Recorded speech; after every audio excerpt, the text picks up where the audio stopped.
Ini bahasa semut. Asykur innaka ya makariya magufron alkihi innaka ya ma'adar ya mafirma Allah. Setelah Nabi Sulaiman ditegaskan dalam surat An-Naml, nggak ada lagi yang bisa. Apakah ada ketakutan di bawah nanti? Enggak. Dibilang sesat, diancam, Enggak. dilaporkan? Enggak ada. Semua ada di Quran dan hadis.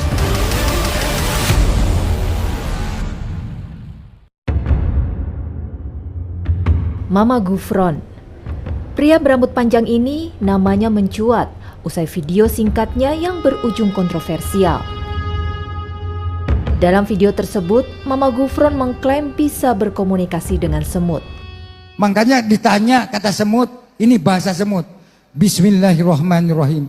Asykur innaka ya makariya magufron alkihi innaka ya ma'adar ya mafirma Allah. Apakah saya didoakan enggak Gufron? Ya jelas lah. Karena saya informasi dengan Nabi. Nabi siapa? Nabi Sulaiman alaihi wassalam dengan saya. Saya difitnah dina, senang tetap saya mau mendoakan. Semua gudangnya pasti tetap kata Rasulullah, Rabbana qul inna rahmatan ibadah, qul inna rahmatan lil alamin. Doakan. Usut punya usut, ternyata Mama Gufron tidak hanya bisa berkomunikasi dengan semut. Mama Gufron mengklaim ia juga bisa bertatap muka dengan malaikat. Bahkan tak tanggung-tanggung, pria asal Bandung ini juga mengklaim bisa berbicara dengan malaikat Mungkar dan Nakir saat ada salah satu santrinya yang telah meninggal dunia. Ia meminta agar kedua malaikat tersebut untuk tidak menanyakan santrinya di dalam alam kubur. Contohnya ada yang meninggal, tolong bacakan hijab. Video callan, assalamualaikum quli inna rahmatan ya malaikat maut ma quli inna kalimah firma Allah.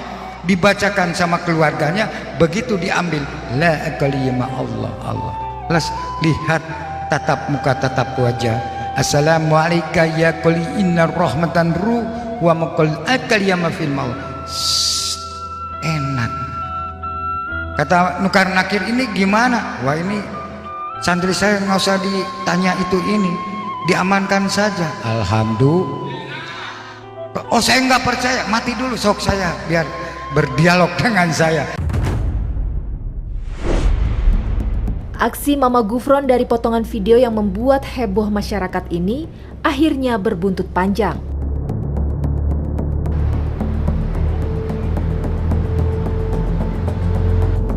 Dari aksi Mama Gufron itu, Majelis Ulama Indonesia lalu bereaksi.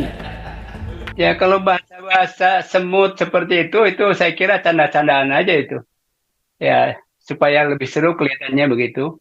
Tapi yang menyangkut bisa berkomunikasi secara langsung, berdialog dengan malaikat, dengan Allah, dengan orang yang sudah mati, itu yang menjadi concern kita. Terutama dengan sesuatu yang sangat gaib, yang tidak mungkin menurut dalil syar'i bisa berkomunikasi, dan itu dilakukan oleh Mama Gufron dan seolah-olah dia bisa berkomunikasi. Ini kan menyalahi sistem akidah kita.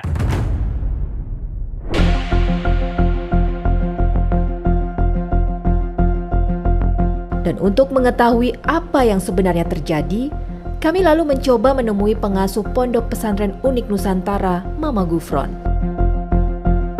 Secara khusus kepada kami, Mama Gufron menanggapi berita viral yang terjadi pada dirinya.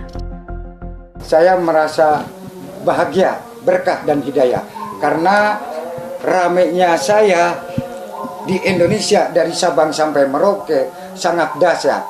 Karena kita ini harus menjaga Pancasila Merah Putih NKRI sesuai dengan Pondok Pesantren Unik Nusantara Pancasila yang ada asal usulnya di Surabaya Ampel Denta ya.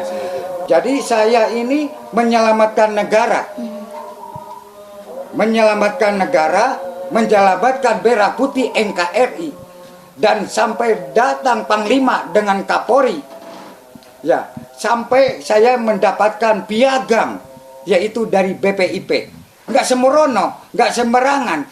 Dan saya juga mendapatkan penghargaan dari Panglima sama Kapolri.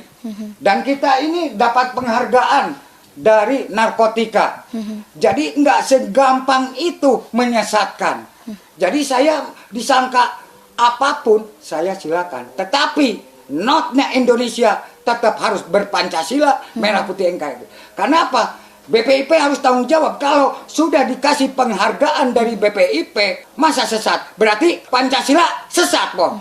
Ya, berarti BPIP sesat, pemerintah sesat. Karena saya didapatkan penghargaan ikon Pancasila, yaitu betul-betul harus bisa menjalankan sesuai dengan Pancasila, merah putih NKRI. Baik.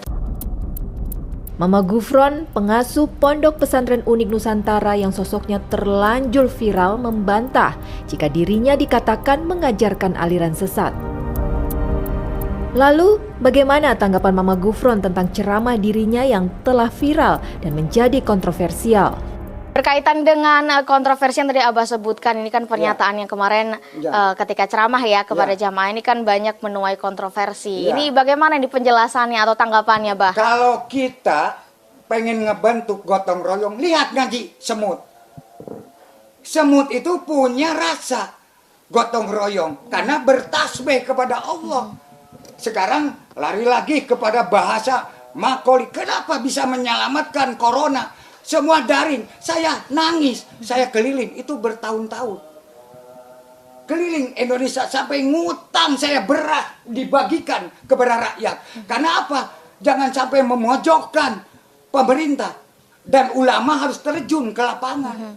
Artinya makna yang disampaikan bahwa Abah ini bisa berkomunikasi dengan semut, maknanya adalah bagaimana supaya kita ini masyarakat untuk bisa bergotong royong layaknya apa yang dilakukan oleh semut begitu. Sekarang TV One. Kalau nggak ngaji semut, nggak ada TV One.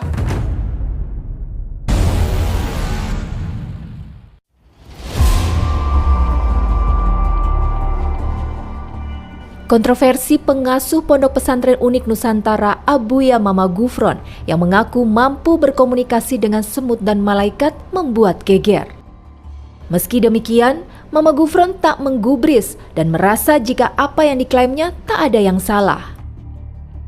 Video dengan malaikat itu tanggapannya seperti apa itu, Bah? Sekarang kita masalah berbincang-bincang dengan malaikat. Kita sholat duhur, asar, maghrib, isya, subuh berdialog dengan siapa? Betul atau tidak? Sekarang lari lagi kepada bahasa makoli. Kenapa bisa menyelamatkan corona? Semua daring. Saya nangis, saya keliling. Itu bertahun-tahun. Keliling Indonesia sampai ngutang saya beras dibagikan kepada rakyat. Karena apa?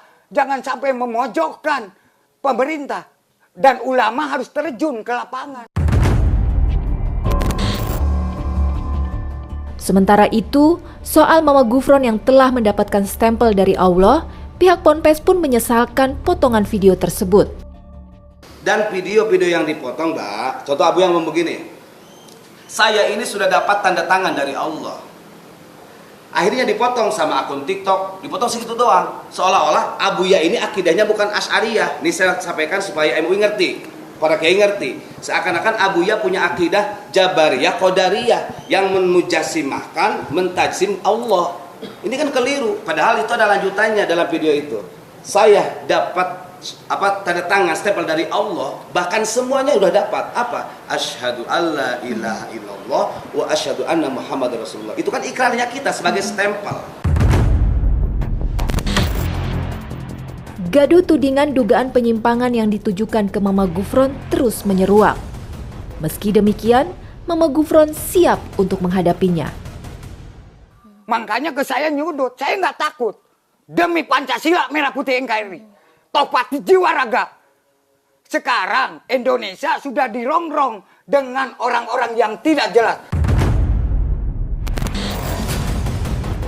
Banyaknya pihak yang memframing Mama Gufron sesat, pihak Ponpes Unik Nusantara pun angkat bicara. Menurutnya, manuskrip sejarah yang dimiliki Abuyalah yang menjadi pemantiknya. Dari framingan tadi yang disampaikan ramai di media sosial ketika menggoreng ajaran sesat dan lain sebagainya, kalau saya lebih condong menganalisa ini ada akar yang harus kita jawab sebenarnya. Karena baru 1 bulan ini orang-orang ini rame-rame memframing videonya Abuya itu video yang sudah lama. Kenapa dari dulu tidak, kan begitu? Karena kebetulan di pesantren kami ini ada beberapa manuskrip tentang sejarah. Kemudian kalau ada silsilah thariqah yang dibelokkan, ketahuan sama kita. Kemudian kalau ada sejarah NU yang kemudian muasisnya juga ditenggelamkan, diganti dengan klien orang, kita akan bisa menemukan. Kita ungkaplah di media. Manuskrip ini akan menjadi bukti sebenarnya. Contoh di dalam Risalah Wali Songo, di situ ada Duriyah Wali Songo itu ke siapa yang sekarang lagi rame gitu kan. Makanya saya ingin sebenarnya kalau memang objektif dalam hal ini, monggo kita benahi semuanya. Nah, ini kitab Risalah Wali Songo. Ini masih menggunakan tulisan asli Arabik. Ini tentang silsilah Wali Songo dari mulai Sunan Ampel sampai ke Rasul, ada semuanya. Ada Sunan Ampel di sini. Gitu. Bahkan kalau sekarang orang rame-rame polemik nasab gitu, kita nggak begitu ngurusin masalah nasab. Tapi kalau udah sejarah itu